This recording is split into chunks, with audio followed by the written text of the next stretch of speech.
Welcome to the NFL Fantasy Football Show, presented by DraftKings. Here's your host, Marcas Grant. What is up? Welcome to another edition of the NFL Fantasy Football Show presented by DraftKings. It's me, your man MG, Marcas Grant, still masking and socially distancing when and where necessary. And welcome to another Monday show. We are almost done with week 7, very nearly into week 8, which means we really are getting into the stretch run of the fantasy regular season. It has been a wild and interesting year, and Sunday saw a lot of huge fantasy performances. We'll talk about a few of those on today's show with Kimmi Chex, as we always do on a Monday. Also run through some of your waiver wire picks, try to figure out some running back rotations that have popped up around the league, and we'll preview the Monday night game between the Bears and the Rams. But before we do that, we'll talk to our faithful producer, Senior Edward L. Murphy, Esquire. Murph, hope the weekend treated you kind. How you feeling? Well, it was great. No Giants on Sunday, so at least their weekend wasn't ruined by them.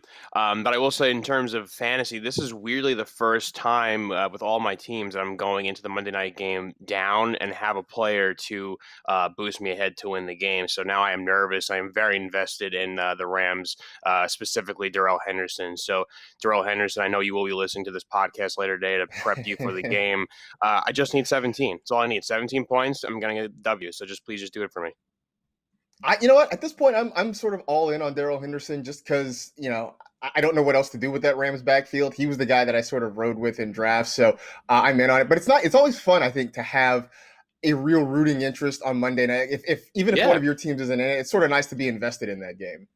Totally. I mean, it's good to feel something again towards NFL football. So if it's not my team, it's guys that I have on my fantasy team. So it's great to be super invested in tonight. Absolutely. And we'll talk about that later on in the show. But to help us do that and plenty more on this Monday show, we're joined by the one and only Kimmi Chex. And you were showing me pictures of that beautiful brisket you guys smoked on Sunday. Was it as delicious as it looked? It was as delicious, and then even more, it was the highlight of the Sunday. Also football, of course, as well. But it's been fun to kind of have this new weekend tradition, especially because of quarantine and the fact that we are working from home and watching games from home, that I have perfected a Traeger barbecue. My fiance and I, we fire it up every weekend and smoke a different type of meat. So I don't know what's on the docket for next week. But once we get out of COVID, Marcus, I will smoke all of the meats and give them to you and your family, and I will be a true Kansas City barbecue queen. It sounds pretty fantastic. Let's now turn our attention to some fantasy headlines, and our first one definitely not so fantastic. Odell Beckham Jr. is expected to miss the rest of the season. He has a torn ACL suffered in the first quarter of Sunday's game against the Cincinnati Bengals. Really injured himself after trying to make a tackle on an interception thrown by Baker Mayfield, and so obviously a huge loss for the Browns offense, a huge loss for fantasy managers as well. But now, with Beckham out of the lineup, who do you expect is going to step up, Kimmi? Well, obviously, the very first name that we're going to talk about and mention is Jarvis Landry, right? He's been that number 2 in that offense all season long, and he's been productive. On top of that, though, and this is the caveat, we have figured out that he's also been playing through an injury. Obviously not something that is good if you have him in your fantasy lineup, because you don't know the volatility of if he's going to be good, if he's going to be bad, if that injury is going to be severe enough to knock him out of a game. So I want to go a lot deeper on the depth chart, and especially for those of you who play in a deeper league, look for the name Donovan Peoples-Jones. You saw he was the one who caught that game-winning touchdown on Sunday and that win over Joe Burrow and the Cincinnati Bengals. Now, his main job before Odell Beckham Jr. went out is he was a primary returner, but I could see that role amplifying with Odell Beckham Jr. out now for the rest of the season. So obviously, we're going to talk later in the show about some other waiver wire targets. I don't know if I would go run out and grab this guy immediately,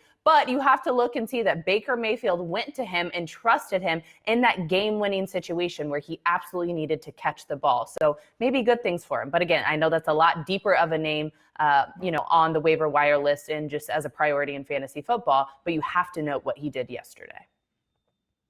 Rashard Higgins is a name that has been certainly popular, I think, in fantasy circles over the last couple of years. Hollywood Higgins, I think they were calling him, although I think that's faded away now that Marquise Hollywood Brown is a thing. I don't know. They can battle it out over that. I have nothing to do with it. But Rashard Higgins is a name that has certainly drawn some interest. He has had some big games. You see the numbers there, 6 targets, 6 catches for 110 yards. So it seems like he's kind of the first guy up. You mentioned Donovan Peoples-Jones, who ended up having the game-winning touchdown catch for the Browns on Sunday. He's the guy who's going to be in line. And Kadero Hodge, who maybe is kind of a deeper pull. He's kind of a name, I think, in some deeper leagues. But he is a guy that I know folks around Cleveland are excited about. He's come on and made some plays. He's coming back off of injury, should be back available with this team soon. So again, if you are in deeper leagues, maybe that's a name you consider. But I do think it's going to be sort of a combination of guys. Jarvis Landry obviously is going to see a lot of work. We saw the tight ends, Harrison Bryant and David Njoku, step up and make some plays in the passing game as well. So I think it's going to be sort of a collective effort when it comes to the Browns passing game and who's going to catch passes for them. But it definitely a big loss. It was something that head coach Kevin Stefanski said on Monday morning. You can't easily replace a guy with the talent of Odell Beckham Jr., but we're going to see how the Browns try to do it. Well, obviously the bad news about Odell Beckham Jr. is one thing, but on the field, it ended up being a really entertaining game between the Browns and the Bengals. Cleveland getting a last-second win there on the touchdown pass to Baker Mayfield. I will take some credit for motivating Baker to this huge game, because in Slack on Sunday, I said something to the effect that after a bad start, I think he was 0 for 5 with an interception. And I think I said something to the effect of, guys, I don't think Baker's very good. Then he didn't throw an incompletion for the rest of the day, ended up with 5 touchdown passes. So for the Browns fans and for fantasy managers and for Baker himself, you're welcome. I will gladly take credit for that. Joe Burrow also having a huge day, going over 400 passing yards and doing big things again for the Bengals. But if you were going forward from here to the end of the season, which of these two guys would you rather have on your fantasy roster? Well, first of all, from here on out for the rest of the season, anytime a fantasy player of mine is doing badly, I'm going to slack you and say that they're not very good. And then hopefully they'll pull a Baker Mayfield and turn it around. And I can inspire them the way that you inspired Baker. But if I had to choose between these two guys for the rest of the season, I'm going to swing with the rookie on this one, just because, one, I love Joe Burrow. I love him at LSU, and I think there's big things in store for him at the NFL. But you have to look at the situation for that Bengals team. They consistently play from behind, and that's just the situation because of that O-line and the way that they just let Joe Burrow get hammered every single week. But Joe Burrow, he consistently has to air out the ball so that they can play catch up and win games. As you saw, he had 3 passing touchdowns, and he rushed for a touchdown himself. I think his mobility, his speed, the way that he throws the ball, he has like 40-plus passes in every game he's played, something crazy like that. Don't quote me, though. So because of all of those reasons, I trust Joe Burrow more, plus the fact that he's really connecting with his receivers in Tyler Boyd and T. Higgins. So Joe Burrow all the way for me. Yeah, I'm with you on that one. I'm completely behind Joey Burrow in this situation. Part of it is, as you mentioned, the Bengals are going to be playing from behind frequently. They're going to ask him to throw the football. He's thrown it well over 100 times in the 2 games that they've played against the Cleveland Browns. So that's going to continue to be the case for him. The other part of it is when it comes to Baker, the Browns still want to run the football a lot. And Nick Chubb is going to be back probably in the next couple of weeks. We've seen them lean very heavily on Kareem Hunt. So that, I think, is still going to be the primary focus of this Browns offense, which means you're not going to have a lot of games where they expect Baker to throw the ball a lot. And if they do, that means something has probably gone wrong. So if we're just talking straight up fantasy, I think Joe Burrow is the guy. Actually, I think in real football, and look, Baker, I know, is still fairly early in his career, but I think Burrow right now seems to have a higher ceiling than Baker Mayfield does. We'll let that one play out. But certainly in fantasy the rest of the way, I think Joey B is going to be the guy. Speaking of being the guy, Tyler Lockett was totally that dude on Sunday night. 15 catches for 200 yards and 3 touchdowns, 53 fantasy points. On Friday, we do our Ask a Nerd segment, and this past week it was top single-game wide receiver performances since the year 2000. And what Lockett did last night actually got him into that list. It tied him at number 5 with Brandon Marshall. Huge day. But the issue with Tyler Lockett tends to be that he's a bit of a roller coaster. He's up some weeks, and the next week he might give you just 35 or 40 receiving yards. He is, as our pal Matt Harmon would say, a Costco player where he tends to score his fantasy points in bulk. So you got one of those big bulk games for him. do you just ride the roller coaster, or do you maybe see if you dangle him out there and you get some pieces back that give you a more stable week to week floor? Well, first of all, let me say RIP to me and my fantasy dreams, because of course this week I go up against somebody that has Tyler Lockett on their fantasy roster, and I just watch those 53 points accumulate as I'm trying to enjoy that football game, which completely ruined it for me. However, let's focus on Tyler Lockett here. I told you last week, I am a trade chicken. I'm a chicken to trade for someone. I'm a chicken to trade away someone, but I'm learning my lesson, and I completely agree with you in what you said. The volatility of Tyler Lockett, of not knowing, are we going to get a 38 fantasy point performance or a 8 fantasy point performance, that then gives me the inclination that because of last night's game and the points that he put up, you could dangle him out on the trade block and see what you can get in return. So if I had any advice, maybe you're right. Now it is the time to trade away Tyler Lockett. I go back and forth on this one, because I do I tend to stay away from guys that have that volatility. It was a big reason, for instance, that I was sort of advocating staying away from Amari Cooper, although he's been, I guess, okay. Tyler Lockett's another one of those guys who the highs are really high, the lows are really low. I think I may go against my own advice. I may hold on to Tyler Lockett. Come on, what are you doing? Just to sort of, I don't know, take the chance on it, right? I mean, it seems things alternate between he and DK Metcalf, but here's the thing. I would at least maybe make some offers, see what people are willing to give me. And if the offer is right, if somebody wants to give me something ridiculous, if there's somebody who is sort of out of their mind and they want to counter back with DeAndre Hopkins, I'm not going to say no to that. But I think, I think it's a weird spot to be in, right? Because you look at that and you're like, man, 3 touchdowns, 200 yards. Why would I give that away? But I think people who have ridden with Tyler Lockett understand that, in fact, I got some people in my mentions last night saying, yeah, it's great until he gives you a 4 for 33 the very next week. And so I think people sort of understand that. And so I think I'm going to try to live with it, but I understand putting him out there and seeing what you can get. So I think there's sort of two sides to this whole thing. I mean, if you want to give me Tyler Lockett, if you have him anywhere and you want to trade him to me, I will definitely put together a trade offer for you at some point. What might be a little bit more difficult to engineer a trade deal for right now is Cam Newton, who the first couple of weeks of the season, it looked like Cam was back to being the old Cam and everything was going to be great. Then obviously missed some time after being diagnosed with COVID-19, has come back. And the last couple of games have not been great. Sunday was probably a low point, certainly for the season. Had an awful game against the San Francisco 49ers. Ended up getting benched in favor of Jarrett Stidham. Now, after the game, head coach Bill Belichick says that Cam's still the starter, so we're still going to go with him. So don't think about a quarterback controversy. But for us, where we have maybe some more options at quarterback, what are we doing with Cam Newton now? Well, I think because we didn't know what Cam Newton we were going to get before the season had started, a lot of people picked up Cam Newton as a streaming quarterback option, especially if guys played in 2 quarterback leagues like I did. So that's what I had done in this situation. Now, the first few weeks, that's when I started scratching my head. And I'm like, do I live in a world where I would ever replace Patrick Mahomes with Cam Newton? Obviously, the answer is no. But those first performances and all those rushing touchdowns he had, it was really attractive for fantasy managers. Excuse me. All this brisket in my teeth from last night. Anyway, Cam Newton now, what do we do from here? I think he continues to be a streaming option quarterback. I don't think you should quite dump him off yet, because I think if I figured out anything from Cam Newton, he likes to prove people wrong. And I think he's going to learn from this performance. If you look at the press coverage after the game yesterday, he took full accountability. He says, I need to be better. I understand I have to be better. And if I don't play well, then yes, I'm going to get benched, and I respect that decision. But that's not at all what he wants to do. He wants to come back out and be the MVP like Cam that we know and we love. So I would hold our horses, continue to have him on the bench as your streaming quarterback, dependent on the matchup. But let's just see if he can have a bounce back week and then go from there. I think the point you made, though, about people having multiple quarterbacks with Cam is probably a good one. Like if you are carrying multiple quarterbacks, I think that allows you to be a little bit more patient with Cam Newton. I think in the past, in a lot of years, I've always just advocated keeping one quarterback, not having a second one. But this was a year that I certainly was on board with doubling up on certain positions, whether it was quarterback, tight end, what have you.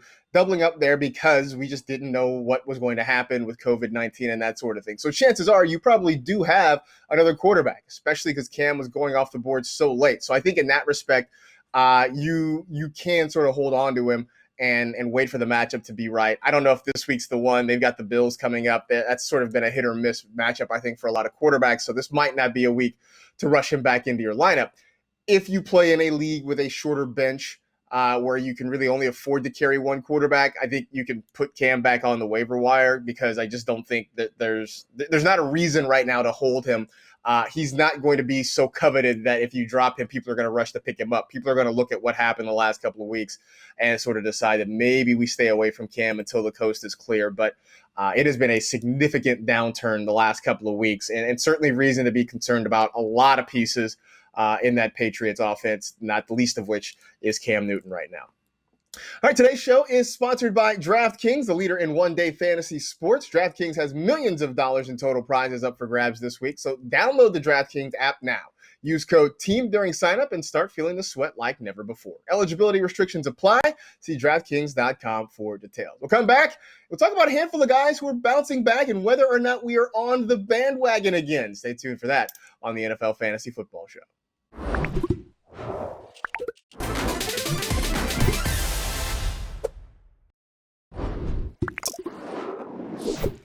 It's time for Performance Ready, presented by Castrol Edge. Monday means Chex marks the spot. We pick 3 guys, and Kimmi kind of gives us her thoughts on what she believes you're going to do going on for the rest of the season. So I got a trio of guys and wanting to know whether or not you're back on the bandwagon for them. Maybe they struggled early, they started to turn it around, and whether or not you believe that this is something that's going to be for real. So the first one is DJ Moore, and we've sort of been kind of wishy-washy on him. Robbie Anderson had a great start to the season. We were underwhelmed with DJ Moore, but if you look closely, he's had exactly 93 receiving yards in 3 straight games, which is weird and kind of amazing on its own. But it also does speak to the fact that maybe he's been better than we want to give him credit for. The 2 touchdowns on Sunday certainly help. So are we back on the DJ Moore bandwagon now? You know, I've actually been back on the DJ Moore bandwagon since week 5, because that has been when he really started to see the consistency. If you look from week 5 to now, those 3 games combined, he's averaged 19.6 fantasy points, and he's clearly becoming a major receiving option and threat for Teddy Bridgewater and the Panthers. Now, yesterday, I thought it was going to be way more of a Robbie Anderson game, but that just wasn't the case. But I'm not hating against DJ Moore. I'm actually really happy for him, and I think fantasy managers should hold on to him and kind of continue to expect these plus 14 fantasy point performances week by week. If you look at the matchups for the Panthers from here on out, next week, DJ Moore should be an absolute must start because they are playing the Atlanta Falcons. I think we all understand why you start everybody against the Falcons. But then they take on the Kansas City Chiefs. Then they take on the Bucks and then the Lions and the Vikings before they have their bye. I would temper expectations in some of those tougher games, especially against the Chiefs. But at least for next week, DJ Moore must start against the Falcons. I'm on the bandwagon. He's been a top 15 receiver the last couple of weeks. In fact, he's outscored Robbie Anderson over that period. So maybe he's starting to get back to the guy we thought he would be at the start of the year. Definitely very encouraging for anybody who spent an early round draft pick on him and has been frustrated so far. All right, we'll stay in that division and go down to Tampa. And okay, this one might be just me and my own personal asking here because with Tom Brady, I've really been back and forth and saying he's a streaming option. He's not a start every week, but he's been balling out the last couple of weeks. I mean, there's really no way around it. 369 passing yards, 4 passing touchdowns, also had a rushing touchdown in that game against the Raiders on Sunday. So, I mean, I think you were already on the bandwagon. I guess the question is, should I now finally just buy a ticket and grab a seat and fully embrace being on the Tom Brady bandwagon? Hop on board. Come on. He's no longer a Patriot, so we can all root for him because we all hate the Patriots. I mean, I feel like I am back on the Tom Brady bandwagon, and very much like you, I just continue to tell people, oh, he's a streaming option, dependent on the matchup. And I still think, yes, that's the case because the Raiders wasn't a crazy defense that he had to face. But guys, it's Tom Brady, and Tom Brady is fully on a revenge tour of being like, I am the GOAT. I'm the only GOAT in the world. I am TB12, and I'm going to continue to be fantastic. And I think this is like really where he finds his stride in the middle of the season. I think one of the things that was really fun to watch Tom Brady yesterday is that he spread the wealth of the ball. He got a touchdown to Gronk, his bestie. He got one to Scotty Miller and Chris Godwin and Tyler Johnson. So I think he should absolutely be started next week going up against the Giants on Monday Night Football. And then he could be a streamer in week 9 as he faces Drew Brees and the Saints for matchup number 2 of the season. But remember, in week 1, when he did see when he saw Drew Brees before, he put up 20 fantasy points. So you have to be mindful of that and realize Tom Brady may be a must start. He is heading toward must start. And just throw in the fact that they are probably going to have Antonio Brown on the field very soon. So that gives them one more weapon to work with on top of Godwin and Evans and Gronk and Miller and, the running backs that catch the ball out of the backfield as well. So you were talking about Tom Brady being in what is going to be a fully loaded offense. So I think I'm going to have to shake myself a little bit and say that he's more than a streaming option. And he is a guy that, look, I had him at the start of the year as I think QB 11 or 12. Who knows? He could very well be squarely smack dab in the top 10 before the year is over if he keeps playing the way he's been playing for the last couple of weeks. All right, one last one, and I feel like the Antonio Gibson hype has sort of ebbed and flowed, right? It was high tide when we got to late August, early September, when it looked like he was going to be the lead back. Early in the season, it wasn't so great because he just wasn't getting the ball a lot. Then it kind of swelled again. It's receded.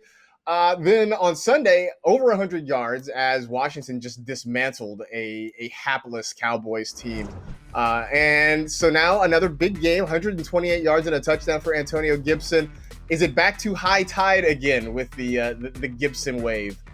I think so. Again, it's so funny. It's like it ebbs and flows. And it's hard to completely pinpoint what you want to do with Antonio Gibson, but you also have to look at all the injuries we've seen this season, especially at the running back position. If you have Antonio Gibson, you hold on to him, and you should absolutely start him, again, looking and being mindful of the matchup. Now, yesterday's matchup against the Cowboys, it was a good one, and we saw Antonio Gibson fully step up and thrive in that workhorse role against the Cowboys. Now, he did only have one target in the passing game, which kind of does make sense because the Washington football team played from ahead for most of the game, and they were really happy with running the ball on the ground. So I would go ahead and expect similar production from Gibson in Week 9 against the Giants. But first up, it's a bye week for Washington, so make sure you're mindful of that and you don't have Antonio Gibson in your lineup this week. But then once we head to Week 9 against the Giants, he should be started. So yes, back on the hype train for him.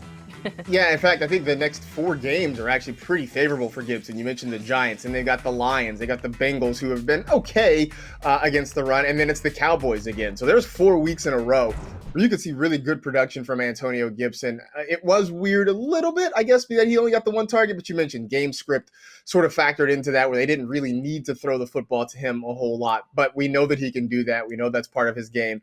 And so we are starting to see the dividends for Antonio Gibson that we hoped would come when we found out that he was going to become the lead running back there for the Washington football team.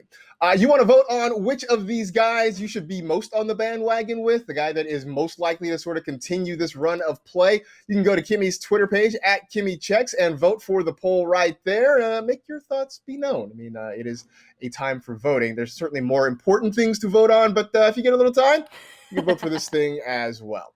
All right, that was Performance Ready, presented by Castrol Edge. We'll take a break, come back, and we'll talk about some of the guys that you might want to be plucking off the waiver wires. We head to Week 8 next on the NFL Fantasy Football Show.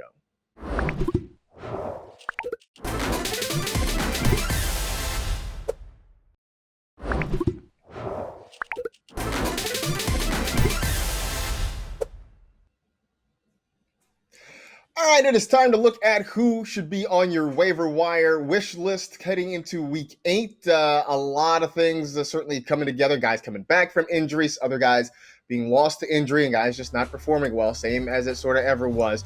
Go at the quarterback position, Teddy Bridgewater, who continues to be a streaming option, who has another outstanding matchup coming this week against the Atlanta Falcons, so he should probably be top of mind if you need a quarterback for Week 8. A couple of running back options. Chase Edmonds, we saw Kenyon Drake suffer an ankle injury on Sunday night. Now, the early reports are that everything was negative on X-ray. Is scheduled to have an MRI on Monday, so something to keep an eye on. But on top of it, Edmonds has probably just outplayed Drake for most of the year. JaMycal Hasty, another name to keep in mind. Jeff Wilson had a huge day for the 49ers, but then he suffered what's being called a high ankle sprain and is likely to miss some time there. So Hasty might get some more opportunity, especially because Jerick McKinnon barely played. Wide receivers, Nelson Agholor, Brandon Aiyuk, Rashard Higgins, obviously with Odell Beckham Jr. out for the rest of the year. Scotty Miller still getting looks down there in Tampa. And then at the tight end spot, Harrison Bryant, a name to remember after a couple of touchdowns on Sunday for the Browns.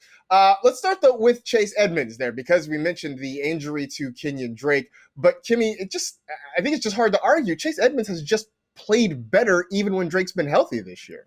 He has, and that's why I'm so confused and wondering why he's only rostered, and 32% of NFL.com leagues. If you listen to Marcas or myself or Florio or Rank all season long, his name has been on the waiver wire, I think, every single week since week 1 or week 2, because you're right. He has outplayed Kenyon Drake every single week, and he continues to do so. He rushed 5 times for 58 yards and caught all 7 of his targets for 87 yards, finishing with 21.5 fantasy points against the Seahawks. Now, if you do pick up Edmonds, be careful because they are on a bye this week, but once they return, they go to play the Miami Dolphins and then the Buffalo Bills and then the Seahawks yet again. I think Chase Edmonds is my number 1 priority on the waiver wire this week, and he's going to continue to be until everyone fully gets on board and realizes this guy is a dynamic threat on the football field, not only because he runs, but he's also involved in the passing game.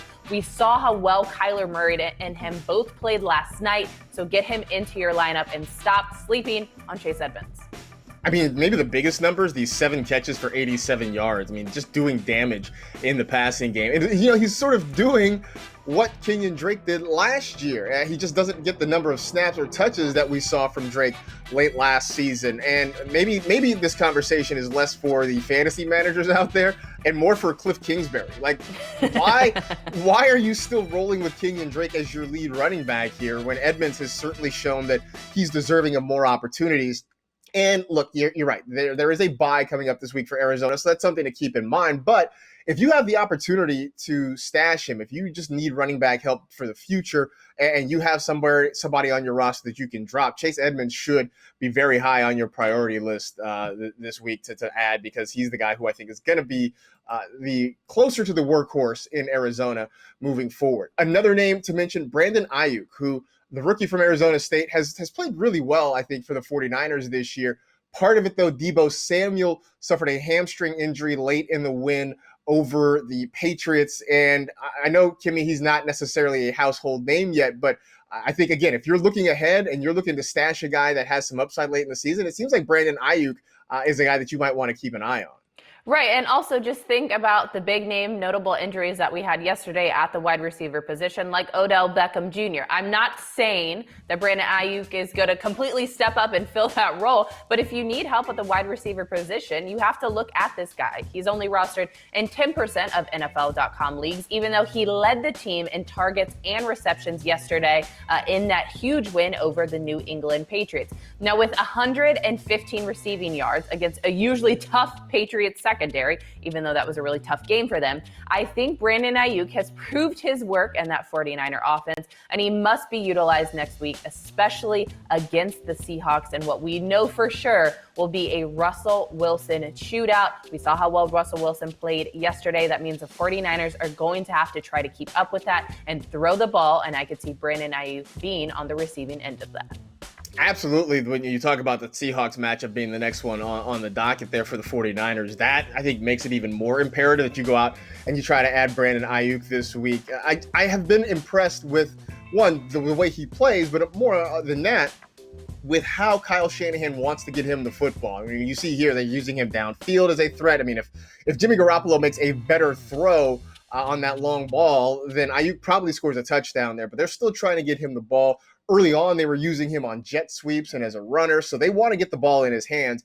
There is a reason that the 49ers traded up to get Brandon Aiyuk. They want to use him, and I think especially if Deebo Samuel has to miss time, which is certainly very possible, then I think Aiyuk is going to get a whole lot more work.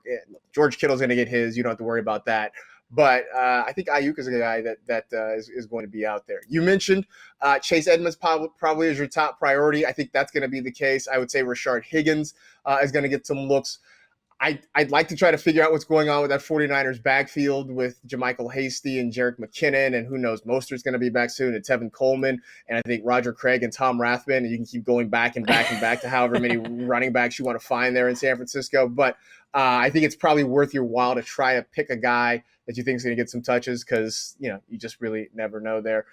Anybody else that didn't make the list that you think might be worthwhile picking up this week? No, so he made the list, but I just want to double down. You guys, Teddy Bridgewater has been fantastic, and I know we talked about him last week, and he was on your list this week. Before I was hyping up Andy Dalton more, as I'm going to go grab Andy Dalton on the waiver wire, and I think he could be a top 15 fantasy quarterback just because of that offense and how bad the defense is, so they have to throw the ball. No, take that away. Done with Andy Dalton, clearly. I want to focus on Teddy Bridgewater. If you need another streaming option at quarterback, like Marcas said, Teddy Two Gloves is going up against the Atlanta Falcons this week. He should be a must start. He's playing really well. We were talking about DJ Moore and Robbie Anderson and the way he's feeding his receivers. So Teddy Two Gloves, if you need a quarterback, grab him. Yeah, absolutely. Especially because like Kyler Murray, for instance, is one of the guys who's going to be off this week. So if you got Kyler, you're going to need a quarterback in week 8. So Teddy is certainly out there and a solid option for you. Yeah, I mean, just go out and stream him. It's just that easy. So we will take a break, come back, and we'll talk about some running back rotations, and we'll make our picks of the guy that we would want to rock with moving forward for the rest of the season. This is the NFL Fantasy Football Show presented by DraftKings.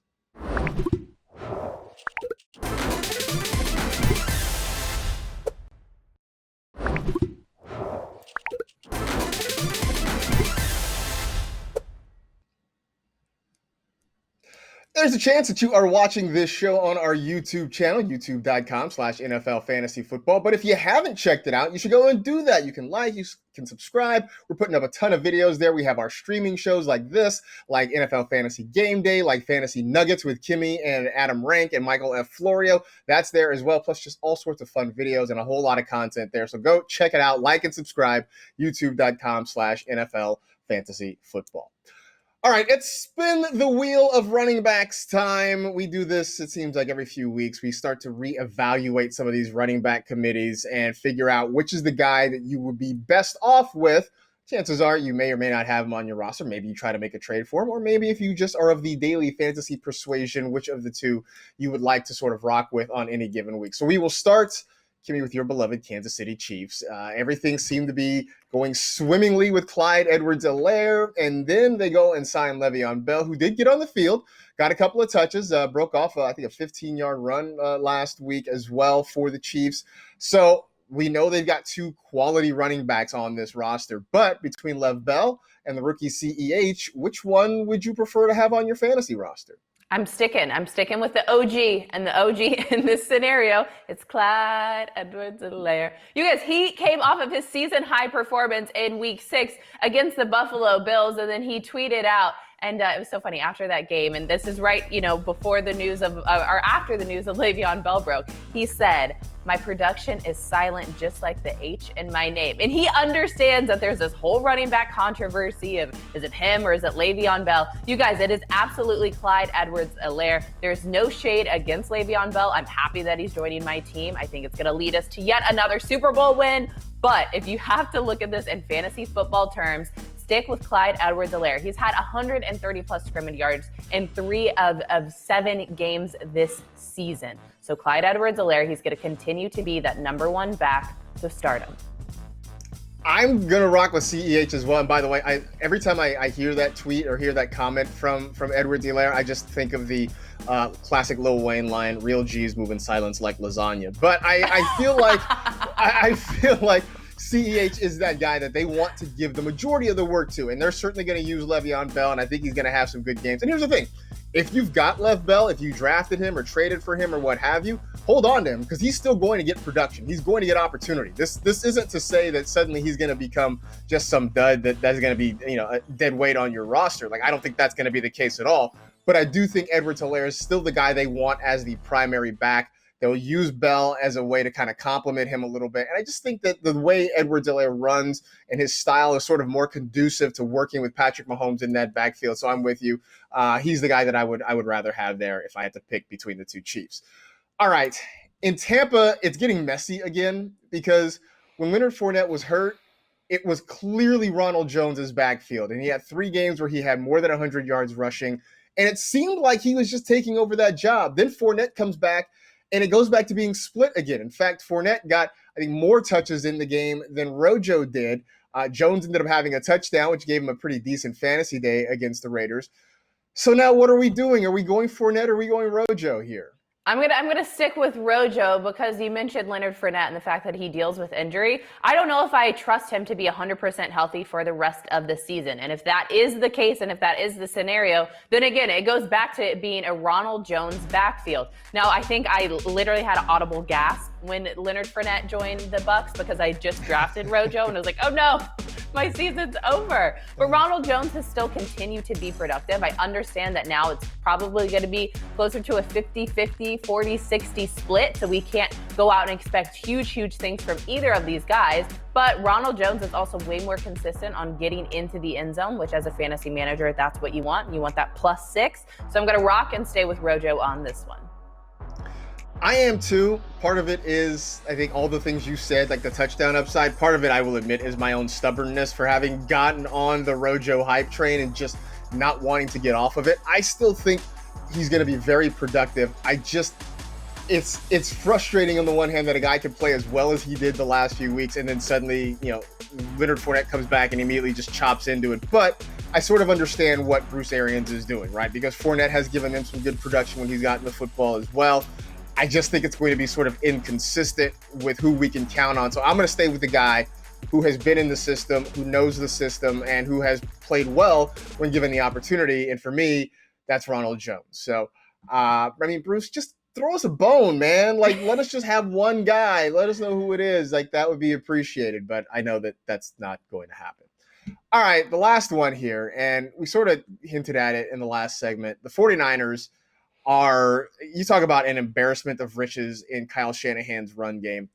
Let's just start with the fact that Raheem Mostert is going to be the RB1 here. When he's healthy, when he's back, he's the lead running back. The question, though, becomes behind him because guys will still get touches. So right now, Jeff Wilson went out of the game on Sunday with what is being called a high ankle sprain. We don't know what his short-term prognosis is going to be. So let's say between Jermichael Hasty, who ran the ball pretty well, and Jerick McKinnon, who we thought was going to get touches but didn't.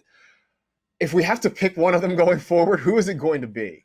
I think I want to go with Hasty on this one just because I feel like there's way more consistency. I think McKinnon is going to have opportunities and he's going to get touches as well. But you want consistency in fantasy football. So if I had to choose between the two, I'm going to rock with Hasty. But Marcas, I know that this is your team. You're a San Francisco 49er fan. So what are you doing in this scenario?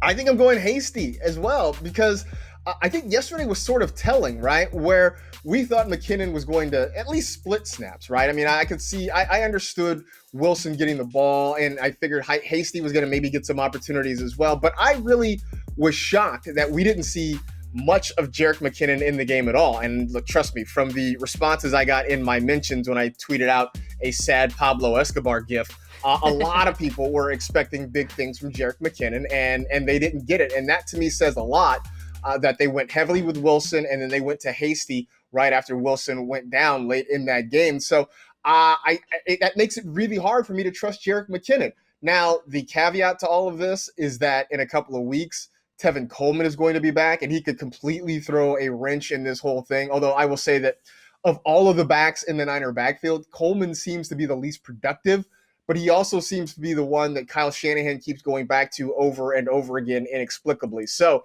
I'm going to say Hasty, but I'm going to put a big fat asterisk next to it and understand that Kyle Shanahan could pull some Shanahanigans on us and go with Tevin Coleman and completely wreck everybody's week. But whatever. Again, I go back to what I said at the beginning of this conversation, that Raheem Mostert is going to be the number one back whenever he's back and healthy again, and everybody else is sort of fighting for what's left over there. And so, Godspeed to you trying to pick that 49er running back. That is going to be the secondary option there. Hey, last election, millions of voters were unable to cast their ballots. Why? No game plan. Join the NFL family by making your game plan today and making your voice heard this November. Visit NFL.com/votes to learn more. We will wrap up the show with a preview of Monday Night Football, Bears and Rams, next on the NFL Fantasy Football Show.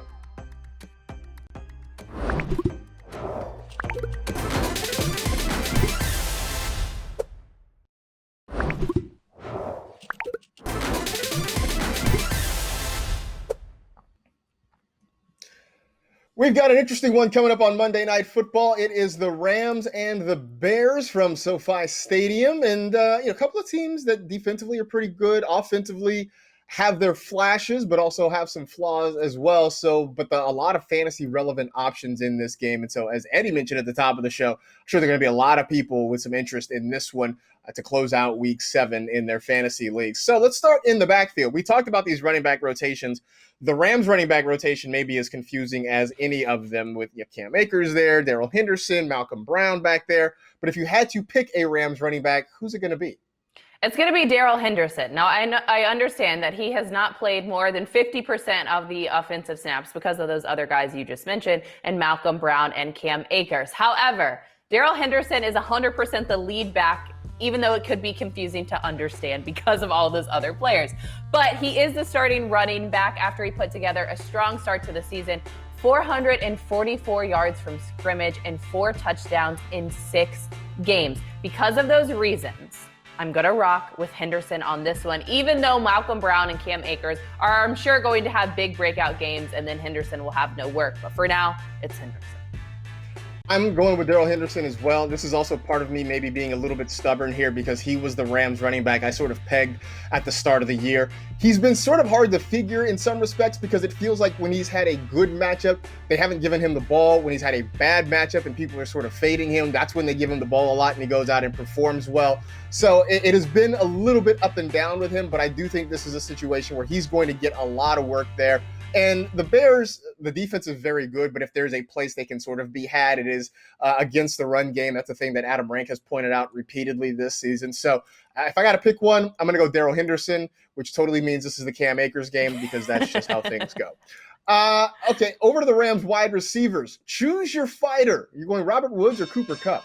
Okay, I know we just said that the Bears aren't great against the run, but they are really good against the passing game. They rank 3rd against wideouts. So regardless, it's going to be a tough one for both Cooper Kupp and Bobby Trees. If I had to pick one fighter to knock him out tonight, I'm rocking with Bobby Trees because he's had a receiving touchdown and 2 games straight, and he's been the one who's been able to put up 14-plus fantasy points on 4 different occasions, while Cooper Kupp, he's only been able to do that twice. And this really hasn't been a Cooper Kupp season. He's been dropping passes in the end zone, which makes fantasy managers just scream and not like him so much. So if I had to rock with one tonight, it's going to be Robert Woods.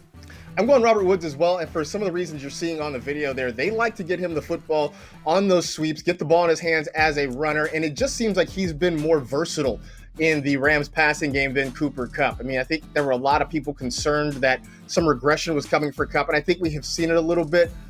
The other thing about the Rams passing game that just worries me in general is that it's a lot of short throws. They have struggled to get the ball downfield, so it does force guys to be good with the ball in their hands after the catch. I think Woods is slightly better at that than Kupp is, so I'm agreeing with you. He's the guy that I would probably pick in this one. All right, let's kind of go between the teams here at the tight end position, which has been so hard to figure out this year. Choose your fighter, Tyler Higbee or Jimmy Graham? Jimmy Graham, all the way. I have Tyler Higbee in a fantasy league of mine, and he's put up like 3 points every single week. So I love you, but I'm done with you. I'm focusing on Jimmy Graham because look at all the opportunities that he gets inside of the red zone. He consistently sees red zone targets, and he's able to score. Now, I know last week, Cole Kmet, he was the guy who was able to score in the end zone. But regardless, Jimmy Graham is the tight end #1 option for the Chicago Bears. I think he's going to be targeted heavily tonight by Nick Foles and try to bring home that W for our producer Hytham and his Chicago Bears. I think Graham's going to see a lot of targets, especially because the Rams are going to do their best to try to lock down on Allen Robinson. I'm still starting A-Rob. It doesn't matter. But I do think that's going to open some things up for Graham. Higbee has been crazy inconsistent this year.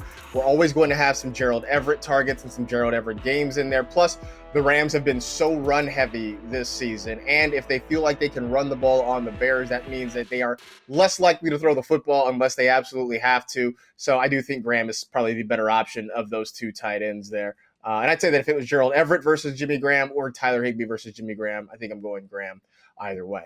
All right, last one. So I mentioned Allen Robinson. We're starting him anyway, but what are your projections for him point-wise this week? Ooh, I'm going to go a little high on Allen Robinson because I want him to have a crazy breakout game and be amazing like we know he can be. So I'm going to say he's going to have 20 fantasy points tonight. Even though I understand the Rams are ranked second against wide receivers in fantasy football, I don't care about that. Get rid of the stats. I think he's rocking with 20 points tonight. What do you have him for, Marcas?